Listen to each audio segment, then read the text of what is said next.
Bonjour, c'est KFM Électronique. Aujourd'hui, je vais vous présenter un montage détecteur de métaux avec une sensibilité réglable et très sensible quand on peut régler très finement grâce à ces trois potentiomètres ici, 1, 2 et 3. Donc le circuit se compose de 5 circuits intégrés, un ici, un ici, un ici, un ici et un ici.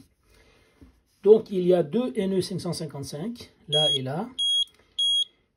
Il y a donc deux amplificateurs basse fréquence LM386, là et là, et puis un amplificateur opérationnel. J'ai par contre trois alimentations. Une alimentation pour donc, le circuit donc, émetteur, pour la bobine émettrice, et deux autres piles pour l'alimentation de l'amplificateur opérationnel et l'ensemble amplification basse fréquence. Voilà, donc comment ça fonctionne? Voici donc le fonctionnement de notre détecteur de métaux. Voilà, c'est un briquet avec un bout métallique, un tuyau donc métallique, à peine donc épais comme une tôle, elle n'est pas trop épaisse. Voilà, ça capte. Ensuite une pince, un tournevis. Voilà, donc un aimant. Voilà, donc maintenant nous allons passer donc à une explication un peu plus détaillée. Notre montage est composé de deux parties distinctes électriquement.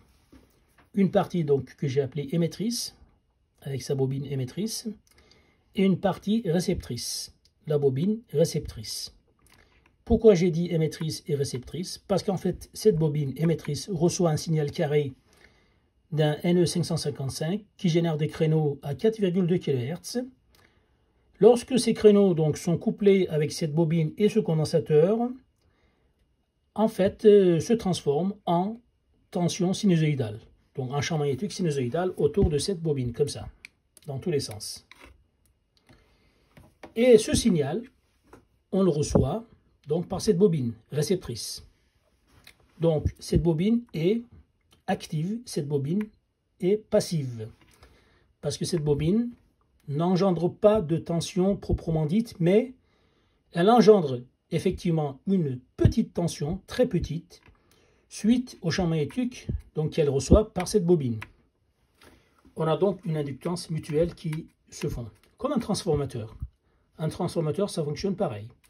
On a donc une bobine que l'on branche au secteur et on a le secondaire qui nous fournit la tension désirée à la valeur que l'on veut, suivant le nombre de spires donc entre l'entrée et la sortie. Voilà, donc cette bobine réceptrice envoie donc le petit signal reçu donc par le champ magnétique de cette bobine sur deux amplificateurs en série. Deux amplis donc basse fréquence. Les deux sont contrôlés par ces deux donc potentiomètres pour régler le volume de telle sorte que la sortie ne soit pas saturée, le signal ne soit pas donc déformé par le trop d'amplification. Ensuite, ce signal, je le redresse avec une diode. Je le filtre avec un circuit RC 100 kΩ et 4,7 microfarad. Je soumets cette tension à la porte inverseuse de ce comparateur, amplificateur opérationnel LM741. Sur l'autre entrée par contre, l'entrée non inverseuse, je soumets cette tension non filtrée, bien sûr redressée. Eh bien, qu'est-ce que donc cela fait? Lorsqu'il y a un changement donc brutal en face de cette bobine, l'inductance donc de cette bobine est modifiée, donc la tension a un petit supplément par rapport à la tension donc classique où il n'y avait aucun objet.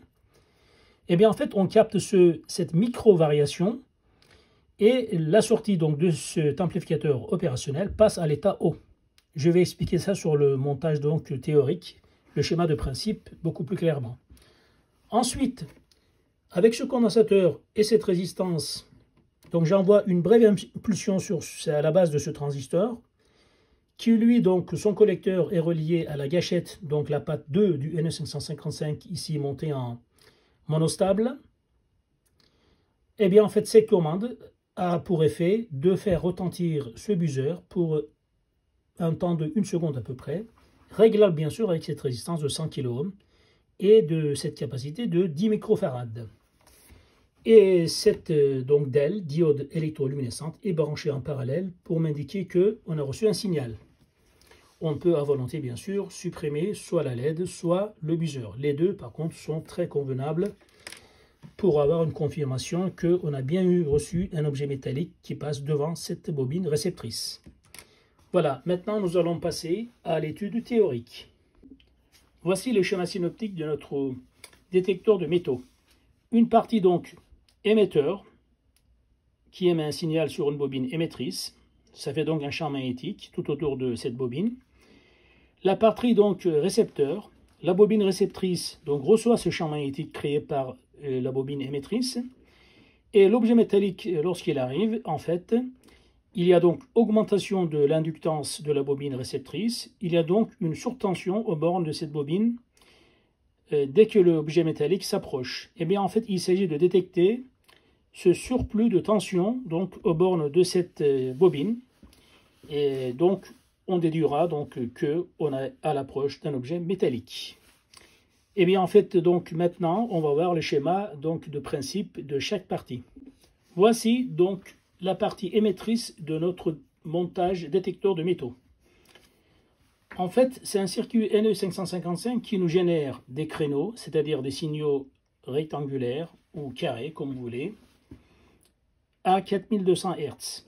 Ce signal de 4200 Hz, lorsqu'on le soumet donc à une bobine en parallèle avec un condensateur de 4,7 microfarad, eh bien, ça rentre en résonance avec la formule F0, fréquence de coupure est égale à 1 sur 2pi racine de LC.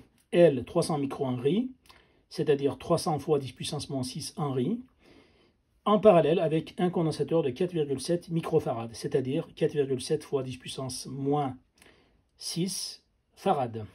Voilà, donc il vaut mieux en fait faire osciller la bobine à une fréquence de résonance pour qu'on ait un champ magnétique sinusoïdal donc, dans la bobine et une tension sinusoïdale aux bornes de la bobine et condensateur. Donc ce champ magnétique, on va essayer de le capter sur la partie réceptrice. Voilà. Voici notre amplificateur de signal. Il s'agit d'amplifier donc le signal reçu dans la bobine réceptrice. Voilà, un potentiomètre vient régler donc le niveau donc dès le départ de ce signal pour ne pas saturer la sortie, pour avoir un signal donc sinusoïdal parfait. Ensuite, une deuxième fois, on amplifie ce signal avec un amplificateur identique. Donc le LM386 fait très bien cette affaire. Et ensuite, on va donc redresser cette tension alternative et on va soumettre à un détecteur de seuil. Donc c'est le point A qui doit être lié au point A d'ici. Le détecteur de seuil différentiel. Voilà, donc cet amplificateur donc, opérationnel est monté en comparateur. Le signal A vient comme ceci. Il va d'abord être filtré avec un condensateur de 4,7 microfarad et une résistance de 100 kΩ sur l'entrée inverseuse. Et une augmentation brutale sur l'entrée donc positive de ce signal viendra donc faire basculer cet amplificateur opérationnel à l'état haut. Du coup, donc, ça va nous envoyer un signal, donc un petit signal haut sur le transistor, la base du transistor BC547. Du coup, donc, le collecteur de ce transistor va tomber à l'état bas, et donc ça va nous commander donc, le timer NE555 qui va nous faire retentir sur un buzzer un petit signal sonore et un signal lumineux sur cette diode électroluminescente. Voilà, ça fonctionne comme ça. S'il vous plaît, si cette vidéo donc vous a plu, likez-la, s'il vous plaît, abonnez-vous et puis donc partagez-la. Merci beaucoup, à bientôt. Voici donc un exemple d'idée de montage de ce détecteur de métaux. Une manche, de préférence pas métallique complètement, ou alors alu ou plastique, ou en bois. Une tablette, bien sûr, non métallique aussi, en bois ou en plastique. Vous logez donc dessous ou dessus, donc attention à ce que ça ne soit pas très épais. La bobine émettrice et réceptrice, comme ceci, à droite ou à gauche ou à droite, donc, comme vous voulez, il n'y a aucune importance. Puis donc votre manche. Le circuit électronique sera logé par contre vers vous pour pouvoir visualiser donc la diode électroluminescente rouge et le haut-parleur que vous pourrez attendre. Ou alors vous pouvez brancher une prise jack, comme vous voulez. Voilà, c'est un détecteur qui est pas mal sensible. J'ai pu obtenir jusqu'à 15-20 cm de résultats. Par contre, je suis ici dans ce bureau avec un environnement assez donc métallisé et donc avec des champs magnétiques perturbants. Il y a la Wi-Fi, il y a donc mes téléphones, ensuite il y a les ampoules, les lampes, les câbles qui passent à côté, à droite, à gauche. C'est pas mal perturbé. Je suis sûr qu'à l'extérieur, donc sur terrain donc plat, donc ça donnera de très bons résultats. Bonne soirée, à bientôt.